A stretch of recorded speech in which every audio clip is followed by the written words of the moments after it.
Баршаңызға сәлем. Бүгін біз тефтели дайындайтын боламыз. Құрамы өте қарапайым, жұмсақ және нәзік болып шығады. Алдымен каналыма тіркеліп қоңыраушаны басып қойыңыздар. Рецепт описаниеде тұр. Сұрақтарыңыз болса, комментарийге жазыңыздар. Бізге қажетті 500 грамм фарш және осындай үлкен пиязды қостым. Шамалы қоссаңыздар да болады. Өз талғамыңызға қарай барлығысын бірге тартып алдым. Бір жұмыртқа және 100 граммдай күрішті ыстық суға бұқтырып аламыз.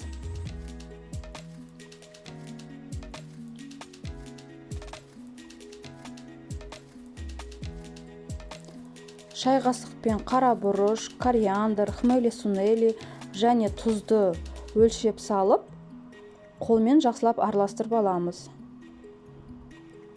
Фарш кішкене сұйықтау болуы мүмкін, оған қорықпаңыздар. Өте нәзік болып шығады.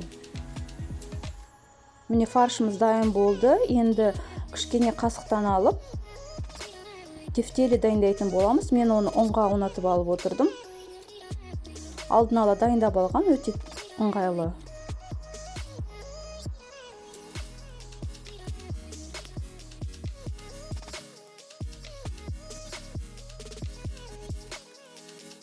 Ендігі кезекте қызып тұрған табамызға шамалы сұйық май қосып,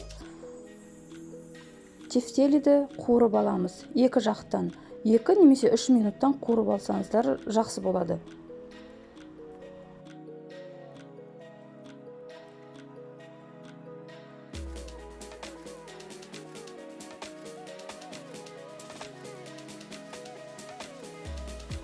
Тефтели қуырылғанша біз осы тефтелиге қосылатын соусымызды дайындаймыз.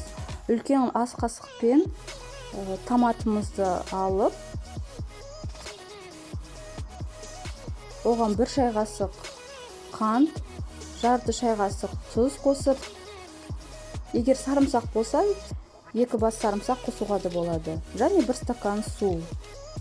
Осыны жақсылап араластырып аламыз да, жаңа қуырылып болған тефтелиге үстінен құямыз.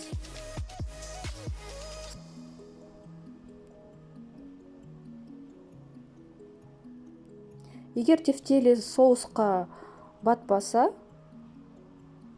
тағы да 1 стакан су қосуға болады. Тефтели соусқа батып тұру үшін арасын ашсаңыздар болады. Және қайнаған кезде орташа отқа қойып, қақпағын жауып 20-25 минутқа бұқтырамыз. Міне тефтеліміз дайын болды, өте дәмді, керемет, жұп-жұмсақ болып шығады. Соңына дейін қарағандарыңыз үшін рахмет. Каналыма тіркеліп, лайк басып, қоңыраушаны басып қойыңыздар. Сұрақтарыңыз болса, комментарийге жазыңыздар. Ас болсын. Назарларыңызға рахмет.